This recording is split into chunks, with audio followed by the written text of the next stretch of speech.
بسم اللہ الرحمن الرحیم۔ السلام علیکم محترم ناظرین۔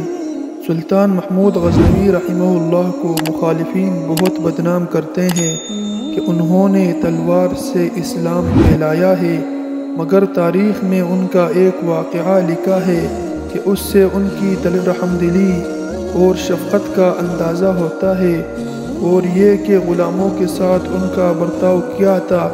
ایک بار سلطان محمود غزنوی نے ہندوستان پر حملہ کیا اور بہت سے ہندو قید ہوئے، جن کو اپنے ساتھ غزنی لے گئے۔ ان میں ایک غلام بہت ہونہار اور ہوشیار تھا۔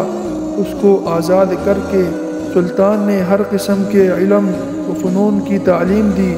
جب وہ تعلیم سے فارغ ہوا تو اس کو حکومت کے عہدے دے دیے گئے، حتیٰ کہ رفتہ رفتہ اس کو ایک بڑے ملک کا صوبیدار بنا دیا گیا۔ صوبیدار کی حیثیت اس وقت وہ تھی جو آج کل کے بڑے والی ریاست کی ہوتی ہے، یعنی صدر کی ہوتی ہے۔ جس وقت سلطان نے اس کو تخت پر بٹھلایا اور تاج سر پر رکھا تو وہ غلام رونے لگا۔ سلطان نے فرمایا کہ یہ وقت خوشی کا ہے یا غم کا؟ اس نے عرض کیا، جاہ پناہ، اس وقت مجھے اپنے بچپن کا ایک واقعہ یاد آ کر پھر اپنی یہ قدر و منزلت دیکھ کر رونا آ گیا ہے۔ حضور، میں جس وقت ہندوستان میں بچہ تھا، آپ کے حملے سن کر ہندو کانپتے تھے اور ان کی عورتیں اپنے بچوں کو آپ کا نام لے کر ڈرایا کرتی تھی، جیسا ہوا سے ڈرایا کرتی ہے۔ میری ماں بھی مجھے اسی طرح آپ کے نام سے ڈرایا کرتی تھی۔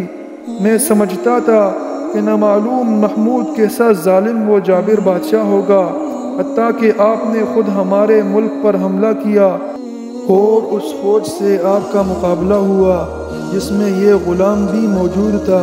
اس وقت تک میں آپ کے نام سے بھی ڈرا کرتا تھا، پھر میں آپ کے ہاتھوں قیدی ہوا تو میری جان ہی نکل گئی کہ بس اب خیر نہیں، مگر حضور نے دشمنوں کی روایات کے خلاف میرے ساتھ نیک برتاؤ فرمایا کہ آج میرے سر پر تاج سلطنت رکھا جا رہا ہے۔